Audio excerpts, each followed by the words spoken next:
Welcome to our channel, welcome to Amy's channel. आज मैं reading कर रही हूँ और मैं सिर्फ ऑरिकल कार्ड यूज़ कर रही हूँ, विजडम ऑरिकल कार्ड। कि आपका पर्सन अगर अकेले में होगा तो वो आपसे क्या बात करना चाहेगा। ठीक है, जो चीज़ रेजोनेट करे वो लीजिएगा, जो चीज़ रेजोनेट ना करे उसको नहीं लीजिएगा। Male to male, female to female भी हो सकता है और ऑपोजिट भी हो सकता है। ठीक है, तो कोई लंबी चौड़ी ज़्यादा रीडिंग नहीं है, नॉर्मल सी एक रीडिंग है। तो देखते हैं वो आपसे क्या कहना चाहेंगे। सबसे पहले आपका जो कार्ड आया है वो आया है सेरेंडेपिटी। सेरेंडेपिटी है कभी ना ख़त्म होने वाला किस्सा। 18 नंबर है, 52 मेंडिंग, 14 ट्रुथ बी टोल्ड। मुझे लगता है आपका पर्सन अगर आपसे अकेले में मिलेगा, मैं एक कार्ड और निकालती हूँ, जब भी मिलेगा सबसे पहले वो अपनी ज़िंदगी का सच्चाई आपको ये बताना चाहेगा। कियास एंड कॉन्फ्लिक्ट्स। नंबर 33, मुझे लगता है आपका पर्सन आपसे जब मिलेगा वो आपको ये सच ज़रूर बताना चाहेगा कि आप उसकी ज़िंदगी में क्या मायने रखते हैं। आप उसकी ज़िंदगी में वो ना ख़त्म होने वाला किस्सा है जो हमेशा उनके साथ रहने वाला है।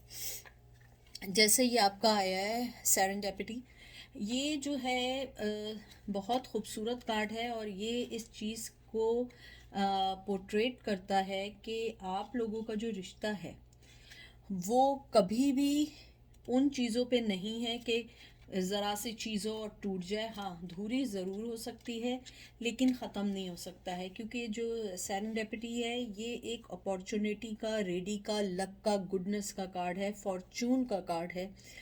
आपको इसके अंदर वो ये बताना चाहते हैं, यानी एंजल आपसे, ये एंजल भी कहना चाहते हैं और ये मैसेज भी है कि वो जब भी आपको मिलेंगे वो अपनी लक के साथ आपको इस बात के लिए प्रिपेयर्ड करेंगे कि जो भी आप दोनों के दरमियान केयास, जो भी डिफरेंसेस थे वो उसको ख़त्म करना चाहेंगे, क्योंकि ट्रुथ उनको बताना है आपको कि असल में आपका उनका रिश्ता क्या है। जैसे आपका जो पहला कार्ड आया है नंबर 18, ये रिलेशनशिप के लिहाज से बड़ा साफ सुथरा और बहुत अच्छा कार्ड है। ये ऐसा कार्ड है जिसमें वो ये बताते हैं कि आपका पर्सन जब भी आपसे मिलेगा वो आपको अपनी सच्चाई ज़रूर बताएगा और वो ये ज़रूर कहेगा कि चाहे कुछ भी हुआ हो, चाहे जो भी आप दोनों के दरमियान कुछ भी रहा हो, वो आज भी आपका इंतज़ार कर रहे हैं, आज भी आपको अपनों में मानते हैं। मुझे लगता है शायद कुछ लोगों से वो ये भी कहेंगे कि शायद मैंने अपना ट्रस्ट तो खो दिया है तुम्हारी नज़रों में, लेकिन मैं आज भी तुम पे उतना ही यकीन या विश्वास रखता हूँ जितना मैं पहले रखता था। मुझे लगता है जैसे आपका जो मेंडिंग कार्ड आया है ये एक माफ़ी का कार्ड है, ये कहते हैं ना हीलिंग का कार्ड है और लिटिल बिट आर्ग्यूमेंट का कार्ड है। मुझे लगता है आपका पर्सन आपको जीतने के लिए आपसे माफ़ी भी मांगेगा, आपसे आर्ग्यू भी करेगा। मुझे लगता है वो आपको ये ज़रूर कहेगा कि मुझे मालूम है मैंने तुम्हें हर्ट किया है, वक्त के साथ हर चीज़ सही हो जाती है, एक वक्त आएगा मैं भी हर चीज़ को सही कर दूंगा, ये कर दूंगी, लेकिन मुझे अभी इस पेन से निकलना है। मुझे लगता है आपका पर्सन आपसे हीलिंग चाहेगा, जो आपकी हीलिंग, आपकी जो मोहब्बत, जो आपकी नर्चरिंग है उसको वो चीज़ आपसे चाहिए और इसीलिए वो शायद आपको ये ज़रूर कहेगा कि मुझे माफ़ करके हमें आगे बढ़ना चाहिए, मूव फॉरवर्ड होना चाहिए। मुझे लगता है आप लोग जो बहुत सेपरेशन में हैं आपको वो एक होने का ज़रूर कहेगा। मैं 101% मुझे यकीन है वो आपको ये ज़रूर बोलेगा कि हमारे दरमियान जो गैप आया है वो फिज़िकल गैप है, दिल के तौर पे हम में कोई गैप नहीं आया है, हम में कोई चीज़ ऐसी नहीं हुई है कि हम दोनों को कोई चीज़ अलग करे। मुझे लगता है वो आपको ये ट्रुथ ज़रूर ज़रूर बताएंगे कि ये ही उनकी लाइफ का मेन, कहते हैं ना, मेन ट्रुथ है। मुझे लगता है कि आपका पर्सन जो है वो ये भी कहना चाहता है कि ज़िंदगी में उसने बहुत गलत फ़ैसले किए हैं और आपने हमेशा उन्हें सही करने की कोशिश की, बहुत मोहब्बत भी देने की कोशिश की, लेकिन वो उस टाइम वो चीज़ें नहीं समझ सके क्योंकि वो अपनी ही चीज़ों में बिज़ी थे। टोल्ड भी, ये जो आया ट्रुथ बी टोल्ड जो 14 नंबर आया है, ये एक ऑनेस्ट एक्सेप्टिंग जो होता है ना, कि आपकी एक्सेप्ट करने का कार्ड है। और मुझे लगता है आपका पर्सन विलिंगली चाहेगा कि वो आपके पास आए और आपको माफ़ी करे। ये मतलब उसका बिल्कुल नहीं है कि वो किसी फोर्स से आएगा या उसको आपसे कोई फ़ायदा चाहिए। हाँ, फ़ायदा चाहिए, लेकिन हीलिंग के तौर पे। मुझे लगता है आपका पर्सन आपसे ये भी कहना चाहेगा कि मेरे लिए तुम्हें थोड़े से कुछ स्टेप लेने होंगे जो हम दोनों के लिए अच्छे हैं। चाहे वो कोई भी स्टेप हो सकता है, आपसे क्या मूव ऑन होने के लिए, या आपसे हो सकता है कि मैं माफ़ी मांगता हूँ, मुझे माफ़ कर दो, इस टाइप की चीज़ें। मुझे ये भी लगता है आपका पर्सन आपको ये भी कहना चाहता है कि वो अपनी हर मिसबिहेव की आपसे माफ़ी मांगेगा। यानी मुझे बार बार यही आ रहा है कि वो आपसे सॉरी करेंगे। उसके अलावा मुझे ये भी लगता है वो आपको ये भी कहेंगे कि मैंने अपने एक्सपीरियंसेस से ये अंदाज़ा लगाया कि तुमसे ज़्यादा सिंसियर पर्सन कोई भी नहीं है।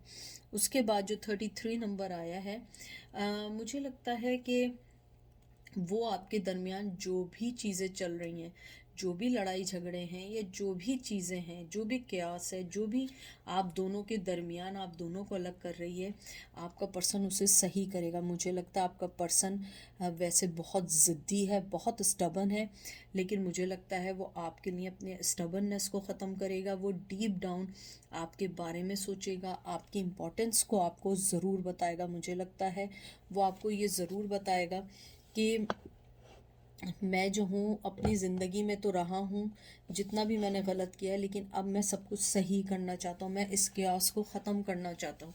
मुझे लगता है आपका पर्सन जो है वो आपको ये भी ज़रूर कहेगा कि मेरी लड़ाई जो थी ना, वो मेरे अपने आप से थी, तुमसे मेरी कोई लड़ाई नहीं थी। मैंने अपने आप के चक्कर में मैंने तुम्हें खो दिया। मुझे लगता है आपका पर्सन इस टाइम, कहते हैं ना, उसके दिल में एक तूफ़ान है जिसको वो आपको, अगर वो कभी भी अकेले मिलेगा, वो उस तूफ़ान को निकालना चाहेगा, वो उस बारे में बात करना चाहेगा। मुझे लगता है वो आपको ये भी ज़रूर कहेगा कि मैंने अपने आप को इतना गिरा हुआ कभी नहीं देखा जितना मैंने तुम्हें नीचे गिरा के या तुम्हें छोड़ के किया। मुझे लगता है उन्होंने आपको बहुत लेट डाउन किया आपकी ज़िंदगी में। आपको हमेशा ये बोलने की कोशिश की कि आप उनके लिए इम्पोर्टेंट नहीं है या आपकी कोई वैल्यू नहीं है, लेकिन वो ये कहते हैं कि मैंने तुम्हें नहीं, मैंने अपने आप को लेट डाउन किया है, मैंने अपने आप को नीचा कर दिया है। मैं अपने उस भरम को ख़त्म करना चाहूँगा या चाहूँगी। मुझे लगता है कि कुछ लोग जो हैं वो आपसे इस बात की भी माफ़ी मांगेंगे। मुझे स्ट्रांगली लगता है कि जिन्होंने आपके लिए आपके साथ बहुत लड़ाइयाँ की हैं, मुझे लगता है बहुत वर्स्ट लड़ाइयाँ की हैं। कुछ लोगों का कैरेक्टर असैसिनेशन किया, यानी उनके कैरेक्टर को ख़राब किया। कुछ लोगों ने आपको बहुत गलत गलत बोला। मुझे लगता है वो उन सब चीज़ों की माफ़ी मांगेंगे या मांगेंगी। मुझे लगता है कि अगर आप दोनों के दरमियान कोई ऐसा पर्सन है जिसने आप दोनों के दरमियान इख्तिलाफ़ात किए हैं, वो उस पर्सन को भी छोड़ना चाहेंगे। अगर उनकी फैमिली मेम्बर में से कोई है तो वो ये ज़रूर चाहेंगे कि वो उस फैमिली मेम्बर से आइंदा कभी ना मिले।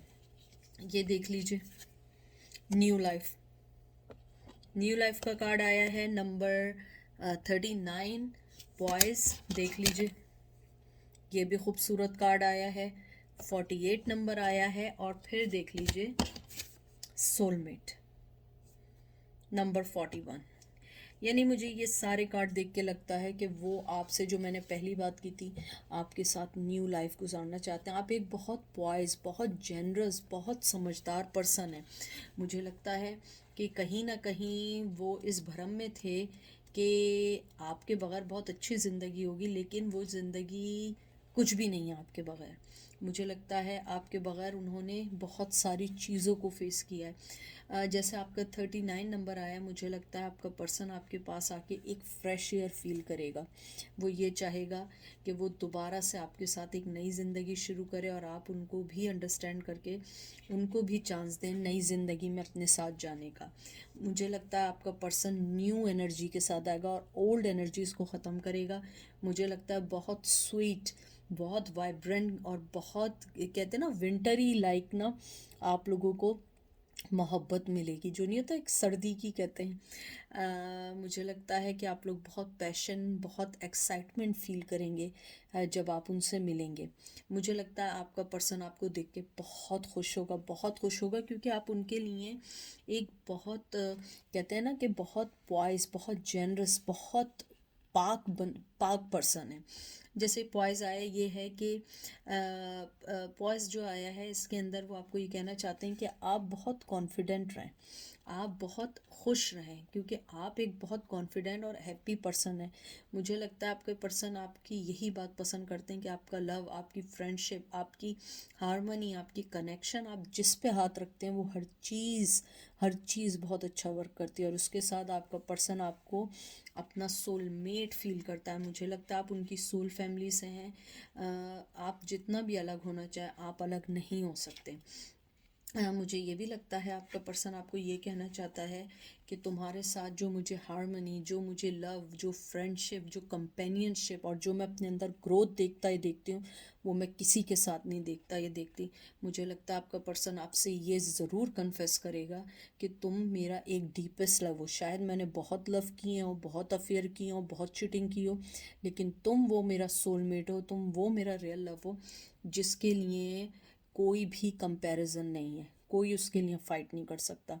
मुझे लगता है आपका पर्सन ये भी कहना चाहता है कि जब वो किसी जैसे नहीं कहते हैं किसी कबूतर या किसी किटन या कोई छोटा कोई भी न्यू बॉर्न बेबी या कोई चीज़ देखते हैं उन्हें आपकी याद आती है। मुझे नहीं पता आप लोग इस चीज़ से कैसे जुड़ें, लेकिन मुझे ऐसी फीलिंग आती है कि शायद आप वो जो एक इनोसेंसी होती है ना छोटे न्यू बॉर्न बच्चे की, या कहते हैं ना आपने जैसे कबूतर पिजन देखा हो कितना मासूम सी शक्ल का होता है, और या बिल्ली जो होती है उसकी जो किटन होते हैं छोटे छोटे मासूम से होते हैं, आपको सोच के उन्हें ऐसा फील होता है जैसे वो इनोसेंस, वो एक बच्चों वाली चीज़ आप में फील होती है कि आप वो पाक पर्सन हैं जो कभी भी किसी के लिए कुछ गलत नहीं कर सकते हैं, कभी भी किसी के लिए आप बुरा नहीं सोच सकते हैं।